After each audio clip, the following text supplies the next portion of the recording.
শত অভাব অনটন সত্ত্বেও ৭৩ বছর বয়সেও কারো কাছে হাত পাতেন না এই বৃদ্ধা।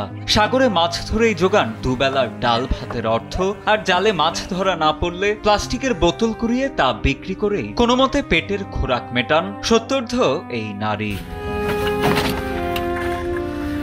গৃহযুদ্ধে জর্জরিত ইয়েমেনের এডেন শহরের আল-হাসওয়া উপকূলীয় এলাকার বাসিন্দা জামিলা হাইথাম ১৪ বছর বয়স থেকেই যিনি মাছ ধরার সাথে যুক্ত। আমি ১৪ বছর বয়স থেকে মাছ ধরছি। তখন আমার বাবা আমাকে সঙ্গে নিয়ে যেতেন। আমি মাছ ধরতে যেতাম এবং জাল পাততাম। জীবন সংগ্রামে আপন মানুষ বলতে কেউই নেই জামিলার। বলতে গেলে রাস্তায় ঘুরে বেড়ানো কুকুর বিড়ালি তার পরিবার। নিজের সন্তানের মতোই তিনি আগলে রেখেছেন ৭টি কুকুর এবং ১৪টি বিড়াল। তিনি এই পোষ্যদের এতটাই ভালোবাসেন যে মাছ ধরে বা প্লাস্টিক বিক্রি করে জোগানো খাবারের অর্ধেকটুকুই এসব কুকুর বিড়ালকে খাইয়ে দেন তিনি। চরম অভাবের মধ্যেও এমন মানবিকতাই অর্থবহ করে তুলেছে সত্তর্ধ এই বৃদ্ধার জীবন। একবার আমি যখন মাছ ধরছিলাম তখন কুকুরগুলোকে ডাকার জন্য শীষ দিলাম, কিন্তু তারা হঠাৎ করেই আমার দিকে ঝাঁপিয়ে পড়ে। একদিক থেকে একটা, অন্য দিক থেকে আরেকটা আমাকে জাপটে ধরে। ওরা ভেবেছিল আমি ডুবে যাচ্ছিলাম। আমি চেয়েছিলাম ওরা পানি থেকে উঠে আসুক, কিন্তু আমার কথা শুনল না।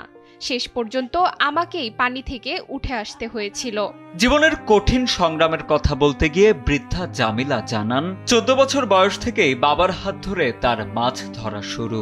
তবে সাগরে জাল ফেললে অনেক সময় মাছ পাওয়া যায় না। সে সময় আল হাসওয়া শহরে প্লাস্টিক কুড়িয়ে সেসব বিক্রি করেই তিনি জোগান সামান্য কিছু টাকা। আবার কখনো বা মুদি দোকান থেকে ধার করেও দিন চালাতে হয় তাকে।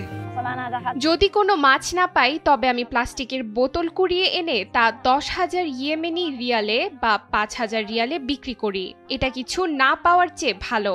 এই মুহূর্তে আমার বাড়িতে বোতল ভর্তি আছে, কিন্তু সেগুলো নিয়ে যাওয়ার মতো কোনো গাড়ি পাইনি এখনো। প্রতিদিনকার এই আর্থিক টানাপোড়েন ও প্রতিকূলতার মুখেও জামিলা হাইথাম যেন এক মানবিক দৃষ্টান্ত, যেখানে জীবন মানেই বেঁচে থাকার এক দৃঢ় সংকল্প। নিঃস্বার্থ ভালোবাসা এবং হার না মানা এই মানসিকতাই প্রমাণ করে অদম্য স্পৃহাই এডেন উপকূলে সংগ্রামরত এই বৃদ্ধার সবচেয়ে বড় সম্পদ। সাজিদ আনিল, ডেস্ক রিপোর্ট, সময়ের আলো।